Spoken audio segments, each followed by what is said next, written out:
अपने माहौल को सुधारें, फर्स्ट क्लास बने। आपका दिमाग एक अद्भुत मशीन है।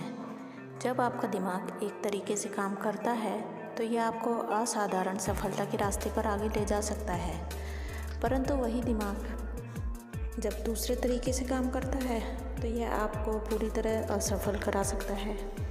मस्तिष्क पूरी सृष्टि में सबसे नाजुक, सबसे संवेदनशील यंत्र है। आइए देखें कि मस्तिष्क में जो विचार आते हैं वे क्यों आते हैं। करोड़ों लोग अपने खान पान का ध्यान रखते हैं। अमेरिका को कैलोरी गिनने वालों का देश कहा जाता है। हम विटामिन, मिनरल और दूसरे भोज्य पूरकों पर करोड़ों डॉलर खर्च करते हैं और हम सब जानते हैं कि हम ऐसा क्यों करते हैं।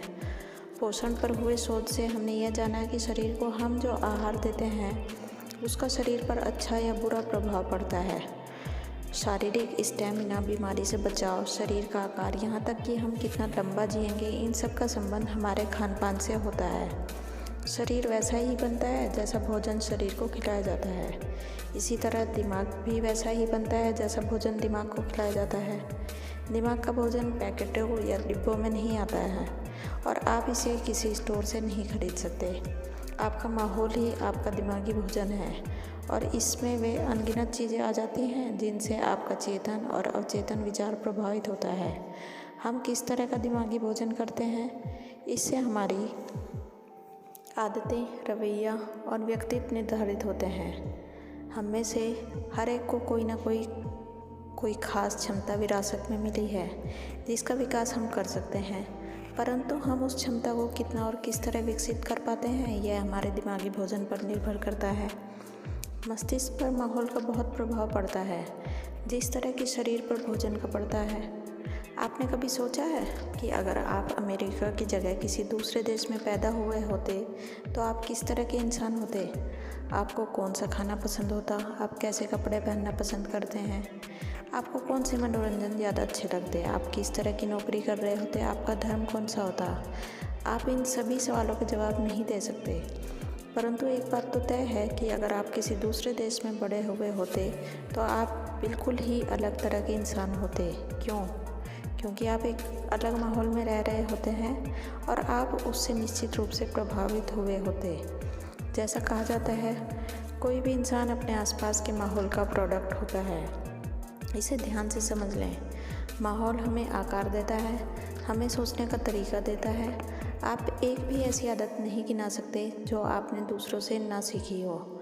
छोटी छोटी चीज़ें जैसे आपकी चाल, खांसने का तरीका, कप पकड़ने का अंदाज, आपका संगीत, साहित्य, मनोरंजन, कपड़ों का शौक़, सभी हमारे माहौल की देन है। इससे भी ज़्यादा महत्वपूर्ण यह है कि आपका सोच का आकार, आपके लक्ष्य की ऊंचाई, आपका रवैया और आपका समूचा व्यक्तित्व आपके माहौल द्वारा तय किया जाता है। अगर आप नकारात्मक लोगों के साथ ज़्यादा समय तक रहेंगे तो आपकी सोच नकारात्मक हो जाएगी। छोटे लोगों के साथ निकट संपर्क रहने पर आपकी आदतें छोटी हो जाएंगी। दूसरी ओर बड़े विचारों वाले लोगों के साथ रहने पर आपकी सोच का स्तर भी ऊंचा हो जाएगा। महत्वाकांक्षी लोगों के निकट संपर्क में रहने पर आप में भी महत्वाकांक्षा आ जाएगी। विशेषज्ञ सहमत हैं कि आप आज जिस तरह के इंसान हैं, आज आपका व्यक्तित्व या महत्वाकांक्षा या स्टेटस जैसा भी है, यह आपके मनोवैज्ञानिक माहौल के कारण है। और विशेषज्ञ यह भी मानते हैं कि आप आज से 1, 5, 10 या 20 साल बाद क्या बनेंगे, यह भी पूरी तरह आपके भविष्य के माहौल पर निर्भर करता है। आप महीनों और सालों तक बदलते रहेंगे, हम इतना तो जानते ही हैं, परंतु आप किस तरह बदलेंगे यह आपके भावी माहौल पर निर्भर करता है। उस दिमागी भोजन पर निर्भर करता है जो आज आप अपने आप को खिलाएंगे। आइए देखते हैं कि हम संतुष्टि और समृद्धि के लिए अपने भावी माहौल को किस तरह अपने मन माफिक बना सकते हैं। पहला कदम, सफलता के लिए खुद को ढालें। ऊंचे स्तर की सफलता की राह में सबसे पहली बाधा यह भावना है कि महान सफलता हमारी पहुंच के बाहर है। यह रवैया कई ढेर सारी दमनकारी शक्तियों से उपजता है जो हमारी सोच को औसत स्तर का बनाए रखती है। इन दमनकारी शक्तियों को समझने के लिए हमें अपने बचपन की तरफ नज़र डालनी होगी। बचपन में हम सभी के लक्ष्य काफ़ी ऊंचे हुआ करते हैं। बहुत छोटी उम्र में ही हम अनजान को जीतने की योजनाएं बनाते हैं, लीडर बनने की, ऊंचे महत्व के पद हासिल करने की, रोमांचक काम करने की, अमीर और प्रसिद्ध बनने की। संक्षेप में हम चाहते हैं कि हम पहले नंबर पर हों, सबसे बड़े और सबसे श्रेष्ठ बन जाएं। और अपने अज्ञान में हम साफ रास्ता देख सकते हैं कि हम इन लक्ष्यों को हासिल कर लेंगे। परंतु होता क्या है, इससे पहले कि हम इस उम्र में आएँ, जब तक हम अपने महान लक्ष्यों की तरफ आगे कदम बढ़ा सकें, बहुत सी दमनकारी शक्तियाँ हम पर हावी हो जाती हैं। हर तरफ से हम सुनते हैं सपने देखना मूर्खता है, और यह कि हमारे विचार अव्यवहारिक, मूर्खतापूर्ण, नादानी भरे या बकवास हैं। कि सफल होने के लिए आपके पास ढेर सारा पैसा होना चाहिए, कि आप सफल तभी हो सकते हैं जब या तो आपकी किस्मत अच्छी हो, या फिर आपके बहुत से महत्वपूर्ण दोस्त हों, या आप सभी ज़्यादा बूढ़े या ज़्यादा युवा हैं, इत्यादि इत्यादि। आप आगे नहीं बढ़ सकते हैं, इसीलिए कोशिश करने से कोई फ़ायदा नहीं वाला प्रचार आपके दिमाग पर बमबारी करके उसे ध्वस्त कर देता है। और इसका परिणाम यह होता है कि ज़्यादातर लोगों को 3 समूहों में बांटा जा सकता है। पहला समूह, जिन्होंने पूरी तरह घुटने टेक दिए हैं। ज़्यादातर लोग अंदर से यह मान चुके हैं कि उनके पास आवश्यक योग्यता नहीं है। असली सफलता, असली उपलब्धि दूसरों के लिए है, जो किसी मायने में आपसे ज़्यादा भाग्यवान या तकदीर वाले हैं। आप ऐसे लोगों को आसानी से पहचान सकते हैं, क्योंकि वे काफ़ी देर तक आपको यह समझाते हैं कि वे अपने जीवन से क्यों संतुष्ट हैं और वे सचमुच कितने खुश हैं। एक बहुत बुद्धिमान व्यक्ति है जिसकी उम्र 32 साल है। उसने अपने आप को एक सुरक्षित परंतु औसत नौकरी के पिंजरे में कैद कर लिया है, और कुछ समय पहले उसने मुझे घंटों तक यह समझाया है कि वह अपने काम से पूरी तरह संतुष्ट है। उसने तर्क दिए, बड़े बड़े और बड़े अच्छे तर्क दिए, परंतु वह जानता था कि यह हकीकत नहीं है। दरअसल वह चाहता तो यह था कि उसे भी चुनौतीपूर्ण स्थितियाँ मिलें, जिनका सफलतापूर्वक सामना करके वह आगे बढ़ सके और अपनी क्षमताओं को विकसित कर सके। परंतु दमनकारी शक्तियों की बहुतायत के कारण उसे इस बात का विश्वास हो चला था कि वह बड़े काम करने के काबिल नहीं है। यह समूह वास्तव में उस नौकरी बदलने वाले समूह पर ठीक उल्टा है, जो अपनी हर नौकरी से असंतुष्ट रहता है और लगातार नौकरियां बदलता रहता है। अपने आप को किसी खोल में बंद कर लेना, जिसे एक ऐसी कब्र कहा गया है जिससे दोनों सिरे खुले हों, भी उतना ही बुरा हो सकता है जितना कि बिना लक्ष्य के इधर उधर भटकना, या आशा करना कि अवसर कहीं से भी आकर आपसे टकरा जाएगा। दूसरा समूह, वे लोग जिन्होंने आंशिक रूप से समर्पण किया है। दूसरा परंतु कुछ छोटा समूह वयस्क जीवन में जब प्रवेश करता है तो उस सफलता की काफ़ी आशा होती है। ऐसे लोग अपने आप को तैयार करते हैं, वे मेहनत करते हैं, वे योजना बनाते हैं, परंतु 1 या 2 दशक बाद उनकी प्रेरणा की आग जमाने की नकारात्मक हवा उससे बुझने लगती है। ऊंचे पदों के लिए प्रतियोगिता करने का उनका उत्साह ठंडा पड़ने लगता है। यह समूह तब फैसला करता है कि महान सफलता उनकी पहुंच के बाहर है। वे यह तर्क देते हैं, हर औसत व्यक्ति से ज़्यादा कमा रहे हैं और हम औसत व्यक्ति से बेहतर जिंदगी गुजार रहे हैं। हम हमेशा पोलो के बैल की तरह क्यों जुते रहें। वास्तव में इस समूह ने भी अपने भीतर कुछ डर बिठा लिए हैं। असफलता का डर, सामाजिक निंदा का डर, असुरक्षा का डर, जो है उसे खो देने का डर। यह लोग संतुष्ट नहीं होते, क्योंकि अंदर से वे जानते हैं कि उन्होंने समर्पण कर दिया है। इस समूह में कई प्रतिभाशाली बुद्धिमान लोग होते हैं, जो जिंदगी की राह में इसीलिए घिसटते हुए चलते हैं क्योंकि वे खड़े होकर दौड़ने से डरते हैं। तीसरा समूह, वे लोग जिन्होंने कभी समर्पण नहीं किया। यह समूह, जिसमें शायद 2 या 3% लोग ही आते होंगे, अपने दिमाग में निराशा को कभी हावी नहीं होने देते। ऐसा व्यक्ति दमनकारी शक्तियों के सामने समर्पण नहीं करता, वह घुटनों के बल चलने में विश्वास नहीं करता। इसके बजाय यह लोग सफलता की सांस लेते हैं, सफलता का जीवन जीते हैं। यह समूह सबसे सुखी होता है क्योंकि इसकी उपलब्धियां सबसे ज़्यादा होती हैं। ये लोग चोटी के सेल्समैन, एग्जीक्यूटिव और हर क्षेत्र के लीडर बन जाते हैं। इन्हें अपना जीवन रोमांचक, प्रेरक, बहुमूल्य और महत्वपूर्ण लगता है। यह लोग हर नए दिन का स्वागत करते हैं और दूसरे लोगों के साथ उत्साह से मिलते हैं और हर दिन का पूरी तरह आनंद उठाते हैं।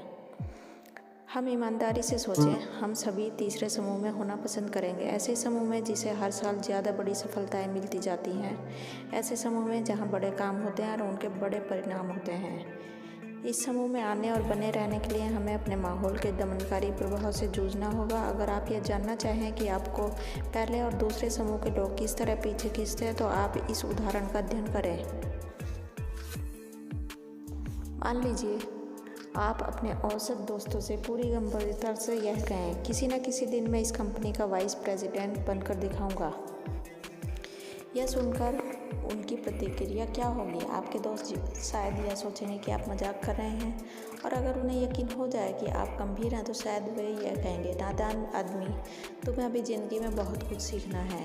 आपकी पीठ पीछे वे यहाँ तक कहेंगे कि आपके दिमाग के पेंच ढीले हो गए हैं या आपका दिमाग खिसक गया है। अब हम यह मान लें कि आप अपनी कंपनी के प्रेसिडेंट से यही बात इतनी ही गंभीरता से कहते हैं, उसकी प्रतिक्रिया क्या होगी? चाहे जो हो, एक बात तो पक्की है, वह हंसेगा नहीं। वह आपकी तरफ गौर से देखेगा और खुद से पूछेगा, क्या यह आदमी गंभीर है? परंतु वह, मैं एक बार फिर दोहरा दूँ, हंसेगा नहीं, क्योंकि बड़े लोग बड़े विचारों पर हंसा नहीं करते। या मान लें आप औसत लोगों से यह कहें कि आपकी योजना $50,000 का घर खरीदने की है, तो वे आप पर हंस सकते हैं, क्योंकि उन्हें लगेगा कि यह असंभव है। परंतु आप अगर यह योजना किसी ऐसे व्यक्ति को बताएं जो $50,000 के घर में रह रहा हो, तो उसे आश्चर्य नहीं होगा। वह जानता है कि यह असंभव नहीं है, क्योंकि वह ऐसा कर चुका है। याद रखें, जो लोग आपको बताते हैं कि इसे किया नहीं जा सकता, वे उपलब्धियों के मामले में हमेशा असफल लोग होते हैं, हमेशा औसत लोग होते हैं। इन लोगों के विचार जहर की तरह होते हैं।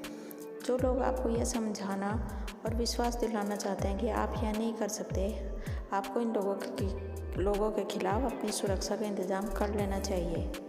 नकारात्मक सलाह को केवल चुनौती के रूप में स्वीकार करें और आप उस काम को करके दिखा दें। इस बारे में बेहद सावधान रहें। नकारात्मक सोच वाले लोगों को अपनी सफलता की योजना बदलने का मौका ना दें। नकारात्मक लोग हर जगह होते हैं और उन्हें दूसरों का बना बनाया खेल बिगाड़ने में बड़ा मज़ा आता है। कॉलेज में 2 सेमेस्टर में WW के साथ था। वह एक अच्छा दोस्त था जो आपको कभी कभार ज़रूरत पड़ने पर थोड़ा बहुत कर्ज दे दिया करता था और दूसरे तरीक़ों से भी मदद कर दिया करता था। इन अच्छी आदतों के बावजूद WW ज़िंदगी के प्रति निराशावादी और कटु था। इसे अपना भविष्य पूरी तरह अंधकारमय नजर आता था। उसे सफल होने का कोई मौका नहीं दिखता था। उसकी मानसिकता पूरी तरह नकारात्मक थी। उस समय मैं अखबार की एक कॉलमिस्ट का दीवाना हुआ करता था। यह कॉलमिस्ट आशावादी थी, सकारात्मक रवैया वाली थी और मानती थी कि ज़िंदगी में अवसरों की कोई कमी नहीं है। जब भी WW मुझे उस कॉलमिस्ट के लेख पढ़ते हुए देखता था, जब भी चर्चा में उसका नाम आता था, तो वह कहता था, भगवान के लिए डेव, मुझे मुख्य पृष्ठ पढ़ो, वही तुम्हें ज़िंदगी की सच्चाई नज़र आएगी। तुम्हें पता होना चाहिए कि यह आशावादी कॉलमिस्ट कमज़ोर लोगों के दिमाग को बहला फुसलाकर अपने पैसे कमा रही है। जब भी हमारी चर्चा ज़िंदगी में सफलता हासिल करने के बारे में हुआ करती थी, तो WW पैसा कमाने का अपना फार्मूला बताता था। उसके शब्दों में फार्मूला था, डेव, पैसा कमाने के आजकल 3 रास्ते हैं। पहला, अमीर औरत से शादी कर लो। दूसरा, अच्छे साफ सुथरे ढंग से कानूनी तरीके से धोखा दो। तीसरा तरीका यह है कि सही लोगों से जान पहचान कर लो जिनकी अच्छी पकड़ हो। WW हमेशा अपने फार्मूलों को सही साबित करने के लिए ढेरों उदाहरण दिया करता था। मुख्य पृष्ठ पर छपी खबरों का हवाला देते हुए वह बताता था कि हजारों लेबर लीडर्स में एक लीडर ने अपनी यूनियन के पैसों का गबन किया और रफू चक्कर हो गया। वह उस दुर्लभ खबर की तलाश भी किया करता था कि किस तरह एक फल बेचने वाले ने करोड़पति लड़की से शादी कर ली, और वह ऐसे आदमी को जानता था जिसका परिचित एक बड़े आदमी का परिचित था। इस कारण उसे बड़ा मौका हाथ लग गया और वह अमीर बन गया। WW मुझसे कई साल बड़ा था और उसे इंजीनियरिंग कक्षाओं में अच्छे नंबर मिला करते थे। मैं उस बड़े भाई की तरह मानता था। मैं इस बात के बहुत करीब आ गया था कि उसकी अपने मूलभूत विश्वासों पर उसकी विचारधारा को हावी हो जाने दूं और अपनी सकारात्मक विचारधारा को उसकी नकारात्मक विचारधारा से प्रभावित हो जाने दूं। सौभाग्य से एक शाम WW से लंबी चर्चा के बाद मैंने खुद को संभाला। मुझे यह एहसास हुआ कि मैं असफलता की आवाज़ सुन रहा था। मुझे यह लगा कि WW मुझे नहीं समझा रहा था, बल्कि अपने आप को तसल्ली दे रहा था कि उसकी सोच सही है। इसके बाद मैं WW को एक नए अंदाज में देखने लगा, जैसे कोई वैज्ञानिक प्रयोग करते समय किसी चूहे को देखता है। उसकी बातों को मानने के बजाय मैंने इसका अध्ययन शुरू किया। मैं समझने की कोशिश कर रहा था कि उसकी ऐसी विचारधारा क्यों थी, उसकी यह नकारात्मक सोच उसे कहाँ ले जाएगी। मैंने अपने नकारात्मक दोस्त को एक व्यक्तिगत प्रयोग में बदल दिया। मैं WW से 11 साल से नहीं मिला, परंतु मेरा एक दोस्त उससे कुछ महीने पहले ही मिला था। WW वाशिंगटन में एक कम तनख्वाह वाला ड्राफ्ट्समैन है। मैंने अपने मित्र से पूछा कि क्या WW में कोई बदलाव आया? नहीं। अगर कोई बदलाव आया तो सिर्फ यह कि वह पहले से ज़्यादा नकारात्मक हो गया है। वह ज़िंदगी में बहुत सारी कठिनाइयाँ झेल रहा है। इसके 4 बच्चे हैं और इसकी कम तनख्वाह में उसका ठीक से गुजारा नहीं हो पाता। WW में इतना दिमाग है कि वह इससे 5 गुना ज़्यादा कमा सकता है, परंतु उसे यह मालूम नहीं कि इस दिमाग का किस तरह उपयोग किया जाए। नकारात्मक लोग हर जगह होते हैं। कुछ नकारात्मक लोग, जैसा मेरा दोस्त WW, दिल के साफ होते हैं और आपका भला करना चाहते हैं, परंतु कई नकारात्मक लोग आपसे जलते हैं। चूँकि वे खुद ज़िंदगी की दौड़ में पीछे रह गए हैं, इसलिए वे आपको भी गिराना चाहते हैं। वे खुद को अयोग्य समझते हैं, इसलिए वे आपको भी अपनी तरह अयोग्य औसत बनाना चाहते हैं। बेहद सावधान रहें। नकारात्मक लोगों का अध्ययन करें, उन्हें अपनी सफलता की योजना नष्ट न करने दें। एक युवा कर्मचारी ने मुझे बताया कि उसने अपना डिपार्टमेंट बदल लिया है। उसने कहा, हमारे डिपार्टमेंट का एक आदमी सुबह शाम हमारी कंपनी की बुराई करता था। चाहे मैनेजमेंट कुछ भी करे, वह उसमें बुराई ढूंढ ही लेता था। वह सुपरवाइजर से लेकर मालिक तक हर एक के बारे में नकारात्मक सोच रखता था और नकारात्मक बातें कहता था। हम जो माल बेचते थे वह उसकी नज़र में घटिया था। हमारी हर नीति में कोई ना कोई खामी थी। जहाँ तक उसका ख्याल था, हमारी कंपनी हर चीज़ में, हर व्यक्ति में कहीं ना कहीं कोई गड़बड़ी थी। हर सुबह जब मैं काम पर जाता था तो उसकी जली कटी बातें सुनकर मैं तनावग्रस्त हो जाया करता था। शाम को जब मैं घर आता था, उससे पहले भी वह कर्मचारी 45 मिनट तक इसी पर भाषण देता था कि उस दिन हमारे साथ क्या क्या गलत हुआ, वह दिन क्यों ख़राब गुजरा। मैं बहुत निरुत्साहित, निराश होकर घर लौटता था। आखिर मैंने फैसला किया कि मैं दूसरे डिपार्टमेंट में चला जाऊं। इससे बहुत ज़्यादा फ़र्क पड़ा, क्योंकि अब मैं ऐसे लोगों के साथ हूं जो दोनों पहलुओं पर विचार कर सकते हैं। इस युवक ने अपना माहौल बदल लिया, उससे सही काम किया है ना? इस बारे में कोई गलतफहमी ना पालें। आपको आपके संगी साथियों के आधार पर पहचाना जाता है। एक जैसे लोग एक साथ रहते हैं। सभी कर्मचारी एक से नहीं होते। कुछ नकारात्मक होते हैं, कुछ सकारात्मक। कुछ इसीलिए काम करते हैं क्योंकि काम करना उनकी मजबूरी है। कुछ इसीलिए काम करते हैं क्योंकि वे महत्वाकांक्षी और आगे बढ़ना चाहते हैं। कुछ सहयोगी पास की हर बात या उसके हर काम की बुराई करते हैं। कुछ दूसरे सहयोगी ज़्यादा निष्पक्ष दृष्टि से सोचते हैं और यह महसूस करते हैं कि अच्छे लीडर बनने से पहले उन्हें अच्छा अनुयायी बनना चाहिए। हम किस तरह सोचते हैं, यह हमारे समूह से तय होता है। सुनिश्चित कर लें कि आप ऐसे समूह में हो जो सही सोचता है। आपके काम के माहौल में कई बाधाएं आएंगी। हर समूह में ऐसे लोग होंगे जिन्हें अपनी अयोग्यता का एहसास होगा कि वे आपकी राह में बाधा बनकर खड़े हो जाएंगे और आपको प्रगति नहीं करने देंगे। कई महत्वाकांक्षा लोगों की हंसी उड़ाई जाती है, उन्हें धमकाया तक जाता है, और सिर्फ इसीलिए क्योंकि वे लोग ज़्यादा सफल होते हैं और ज़्यादा काम करते हैं। हम इस बात को ठीक से समझ लें।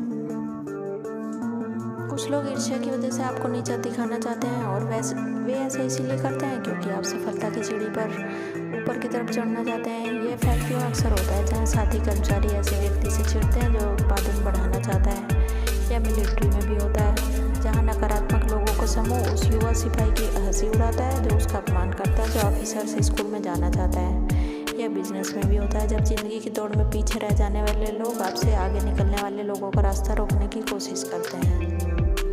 आपने यहाँ स्कूल में भी बार बार देखा होगा कि कुछ आवारा लड़के उस सहपाठी का मजाक उड़ाते हैं जो अच्छी तरह पढ़ता है और अच्छे नंबर लाता है। कई बार तो उस प्रतिभाशाली विद्यार्थी का तब तक मजाक उड़ाया जाता है जब तक कि वह इस निष्कर्ष पर नहीं पहुँच जाता कि प्रतिभाशाली होने में समझदारी नहीं है।